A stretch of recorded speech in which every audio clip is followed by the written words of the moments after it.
Welcome to Express News. Let's get started. Indian Prime Minister Narendra Modi held delegation-level talks with Sri Lanka's President Anurakkumara Dissanayake at Hyderabad House in New Delhi.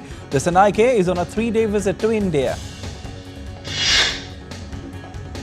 The two leaders held a discussion on an extensive agenda encompassing trade, investment, development and security.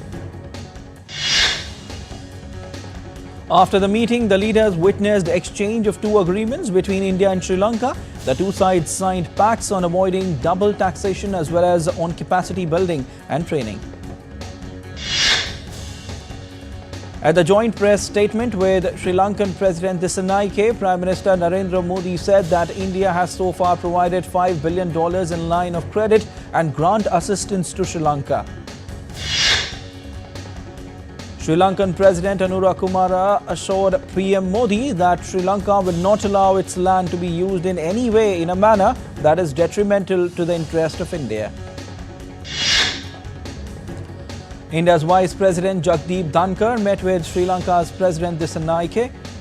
Both held discussions to further strengthen the thriving multifaceted partnership between India and Sri Lanka, built upon the firm foundations of kinship, history and culture.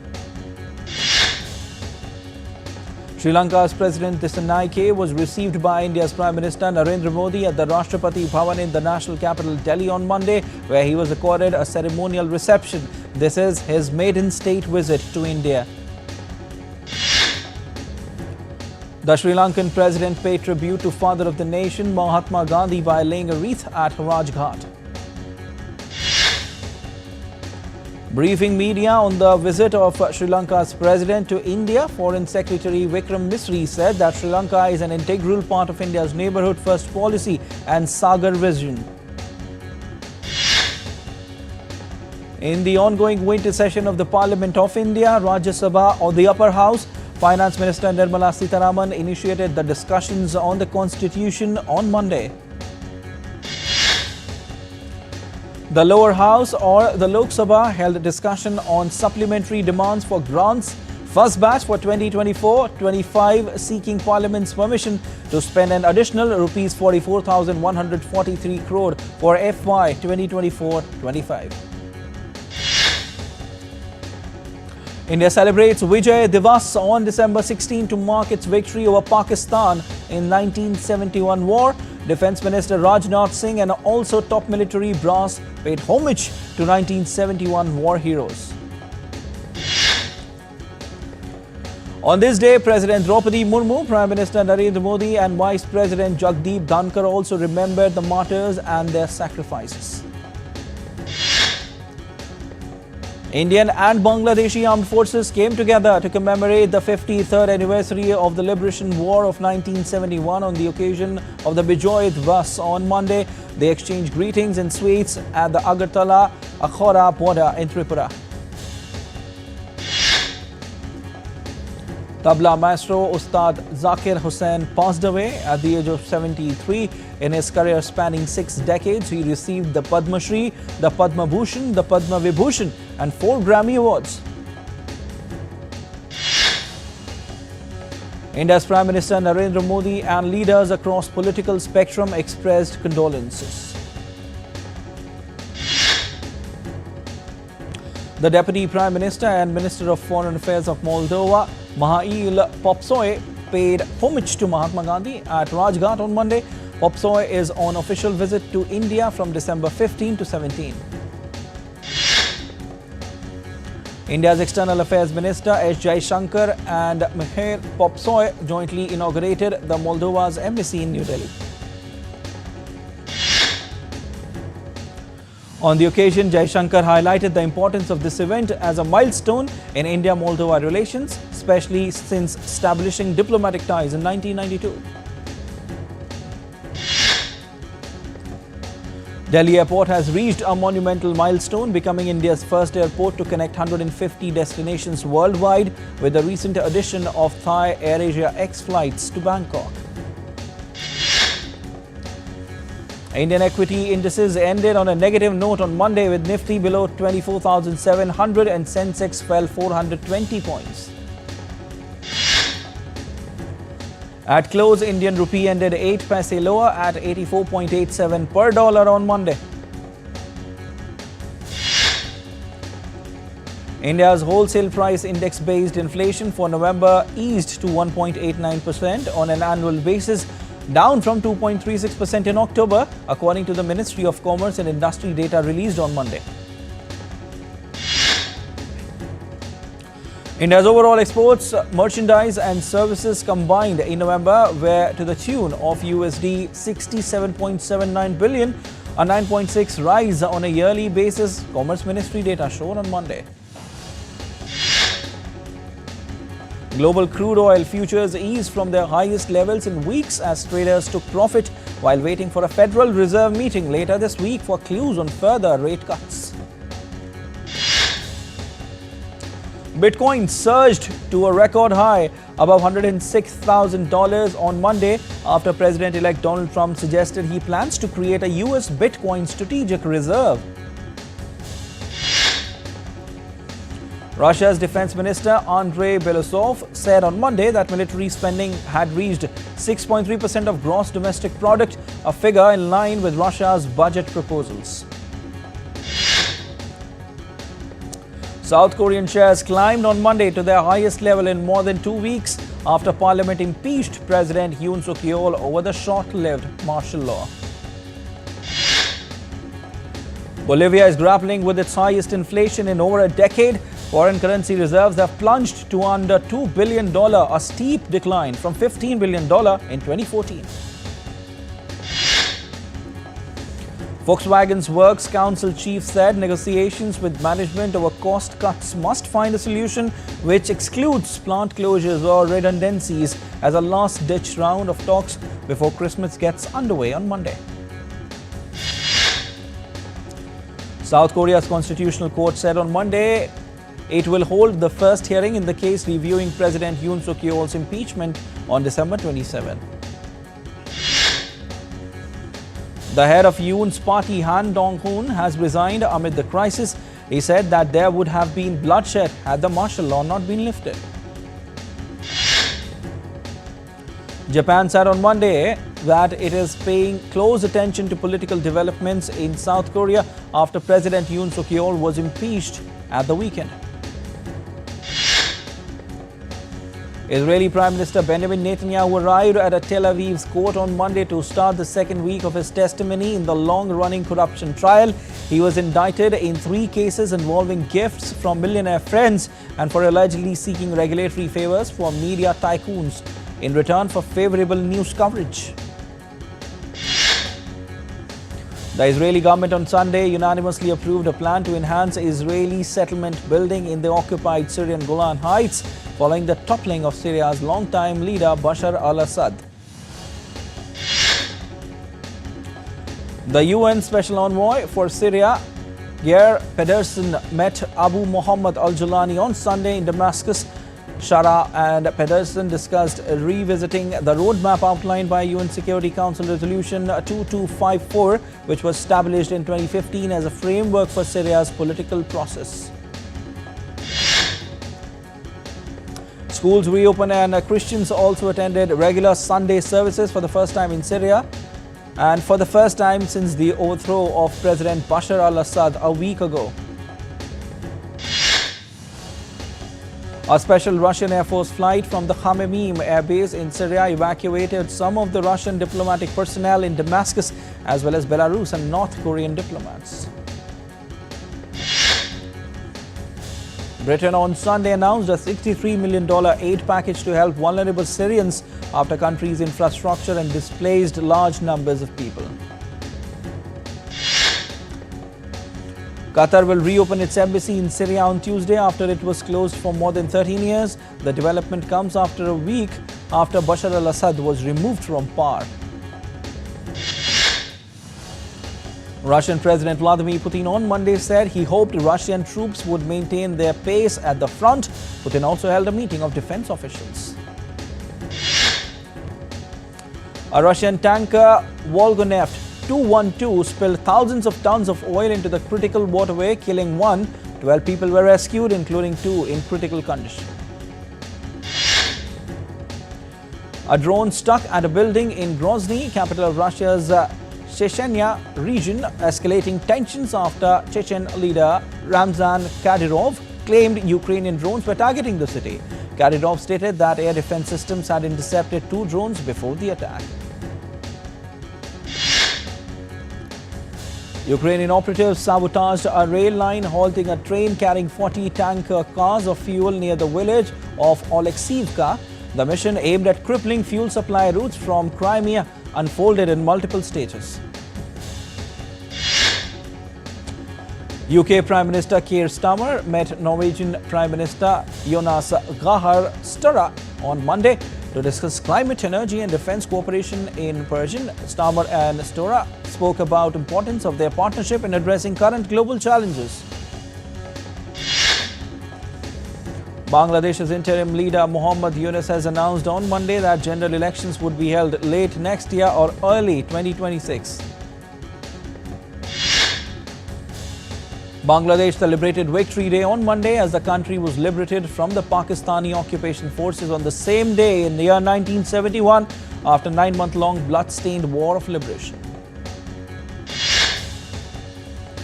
Thai Prime Minister Paetongtarn Shinawatra made her first official visit to Malaysia on Monday and held a meeting with Prime Minister Anwar Ibrahim. Both leaders shared concerns over the Myanmar conflict and the South China Sea dispute. Brazilian President Luiz Inácio Lula da Silva has been discharged on Sunday from a Sao Paulo hospital after a pair of emergency surgeries to treat and prevent bleeding in his head last week. In a news conference, he greeted people and said that he was eager to get back to work as soon as possible. Mary Jane Veloso, a Filipino woman, was arrested and sentenced death row, in fact, in 2010 for drug trafficking, was moved to female prison in Indonesia's capital Jakarta, from where she will be flown back to her home country, Philippines, on Tuesday. We'll take a short break here and be right back.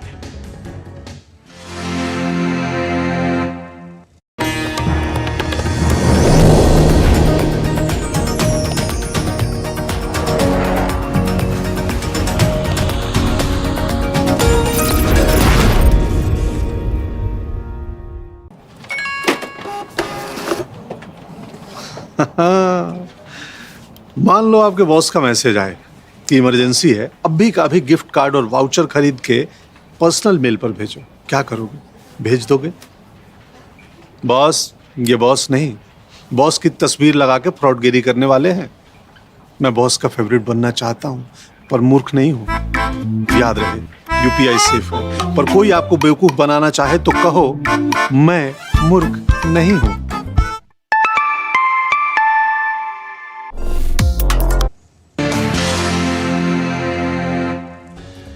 Welcome back to Express. Let's continue other news updates.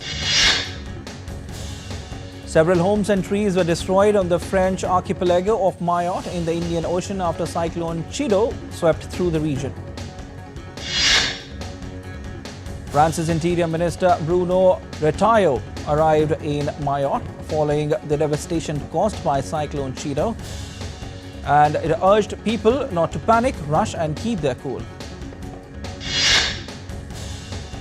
Relief efforts are underway as military aircraft were loaded with aid were on an airbase near the city of Orleans.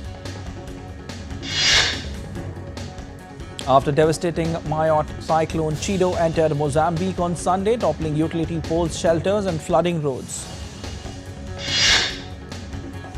A video published by the United Nations Children Fund showed wind blowing through palm trees and flooded roads in Pemba. It said that they were responding to the needs of those affected by the storm. Malawi and Zimbabwe are also prepared for the flooding by cyclone as they warned their population for evacuation. The India Meteorological Department has forecasted cold wave to severe cold wave conditions to continue over northwest India during the next 5 days and over northern India during the next 3 days starting from today. Tamil Nadu is bracing for another spell of rainfall starting Monday after recording surplus rainfall for the season since October 1st. Indian Met Department has issued an orange alert for heavy to very heavy rainfall in certain parts of the southern state of Tamil Nadu from 17th December till 19th. With December marking the last phase of northeast monsoon season, this renewed spell is expected to further pose challenges to residents and infrastructure. Pope Francis celebrated Mass before a crowd of over 9,000 people in Corsica's capital, Ajaccio, on Sunday.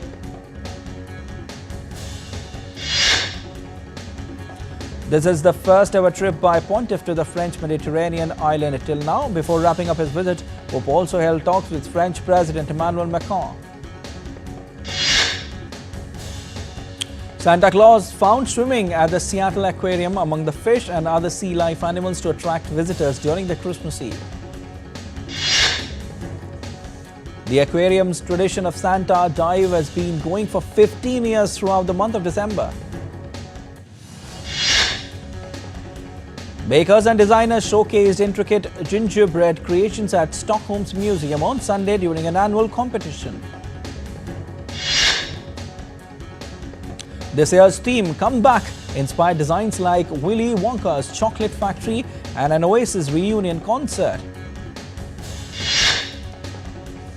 Homes in Sydney's southwest have drawn crowds and thrilled onlookers with dazzling Christmas light displays over the past week, bringing the Christmas and community spirit to the suburbs in process.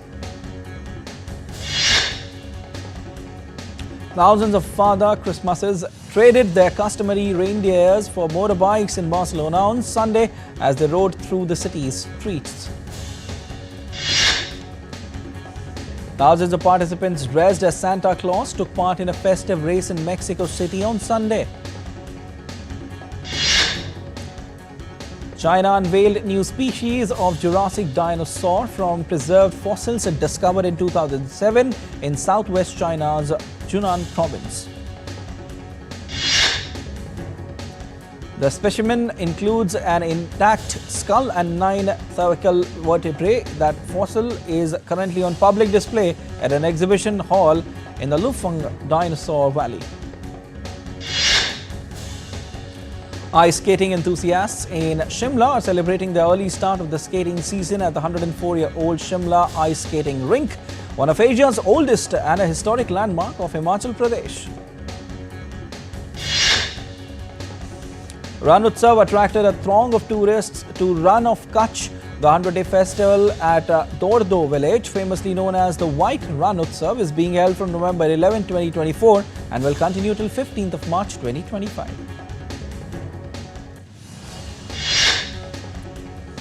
Vadodara International Marathon organized a Queen's Run on Sunday, with women from all walks of life participating to send out a message that women are safe in the city and the police are committed to the safety of all the citizens.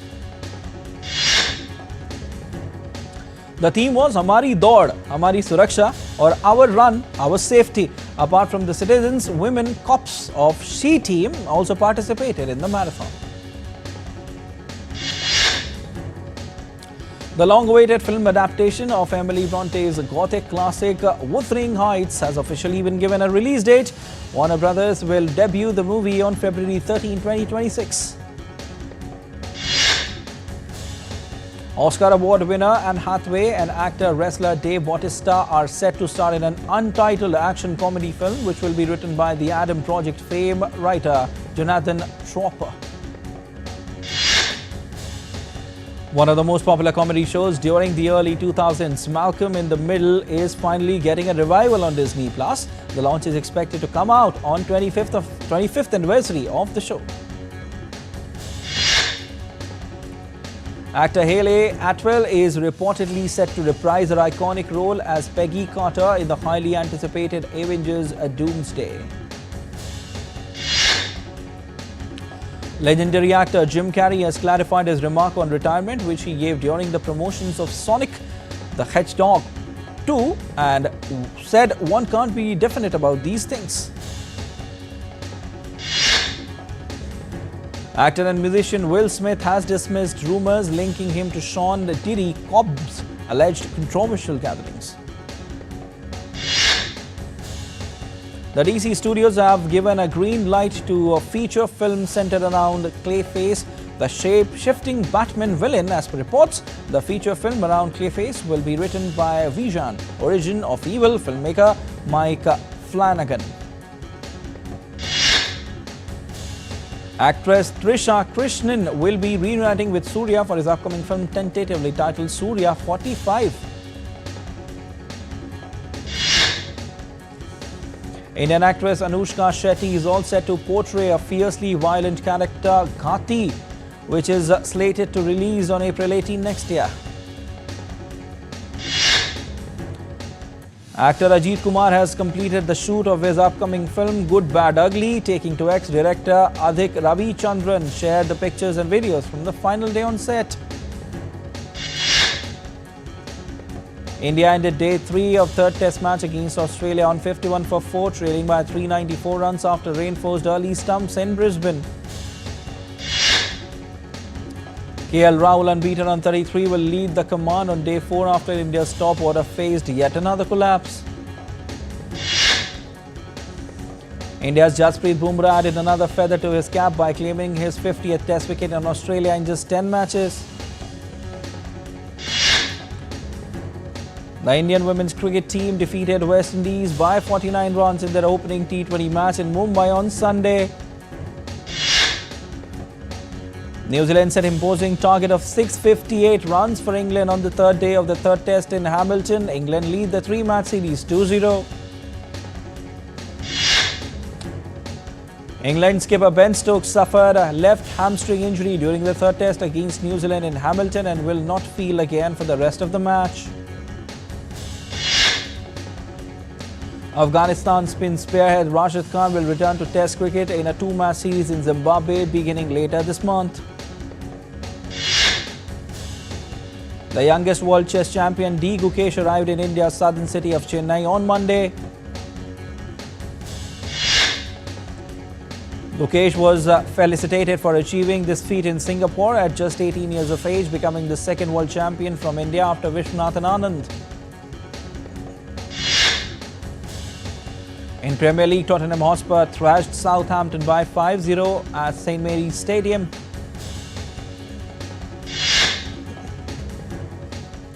Southampton have sacked manager Russell Martin after the thumping defeat by Tottenham on Sunday. Manchester United struck twice in the closing minutes to secure a thrilling 2-1 win over Manchester City at Etihad Stadium. Chelsea moved closer to Premier League leaders Liverpool after a narrow 2-1 victory over Brentford at Stamford Bridge. In La Liga, Barcelona suffered a shocking 1-0 defeat at home thanks to an early goal by Sergio Gonzalez. American Regan Smith set the women's 200-meter backstroke world record at the World Aquatic Swimming Championship in Budapest. That's it in Express News. You keep watching DD India. Updates will continue.